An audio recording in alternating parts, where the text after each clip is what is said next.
ask you, whom does Lord Shiva love the most? Some of you will say Mata Parvati, some will say Sri Ganesh, some will say Kartikeya or Ashok Sundari. But there is someone else, someone who is always closest to Mahadev, someone who never leaves his side, someone who never looks away from his Lord. He is Nandi. Yes, the same Nandi whom you see in every Shiv temple, sitting right in front of Lord Shiva himself. Before you enter a Shiv temple, before you bow before the Shivling, there is someone already waiting there, silent, still, unmoving, eyes fixed only on his Lord, a bull, but not just any bull. He is Nandi, the most devoted servant of Mahadev. But have you ever wondered, how did a bull become the divine vehicle of Mahadev? Was he always divine, or was he once human? Today, we uncover the powerful story of devotion, destiny, and transformation. Long ago, there lived a great sage named Shilad. He was a devoted follower of Lord Shiva, but despite his spiritual greatness, he carried one deep sorrow. He had no child. Shilad did not want an ordinary son. He wanted a child who would be immortal, radiant, and eternally devoted to Lord Shiva. So he did what true seekers do. He performed intense penance. Years passed. His body grew weak, but his devotion grew stronger. Finally, the skies thundered, the earth trembled, and Lord Shiva appeared before him. Ask Shilada, I am pleased. With folded hands, the sage asked for an immortal son, devoted only to him. Shiva smiled, so be it.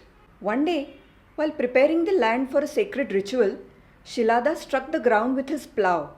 Suddenly, a radiant child emerged from the earth itself, glowing like the sun, calm like the moon.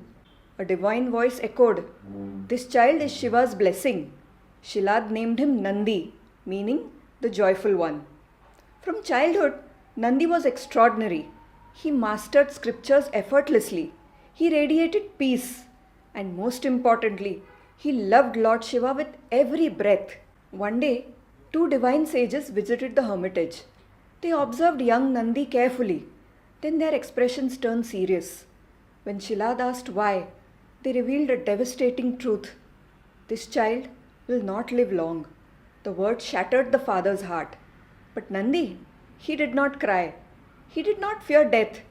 Instead, he folded his hands and said, "If my life is short, I will spend every moment in devotion to Lord Shiva." Nandi left home and went deep into the forest. There, he stood in meditation. Days passed, months passed. He chanted Om Namah Shivaya, Om Namah Shivaya. His body grew thin, but his aura grew powerful. The intensity of his devotion shook the heavens. Finally, Lord Shiva appeared before him, along with Goddess Parvati. Shiva looked at the young boy and said, "O Nandi, death cannot touch one who surrenders completely to me." In that sacred moment, Shiva placed his hand upon Nandi's head. A surge of divine energy flowed through him. Nandi's mortal body transformed. He took the form of a majestic white bull, radiant, powerful, and eternal. Shiva declared, "From today, you are not just my devotee, you are my closest companion, and you shall be my Vahan." And with that, Nandi became the vehicle of Lord Shiv, the chief of the Ganas, and the guardian of Mount Kailas. But Nandi is not just a bull.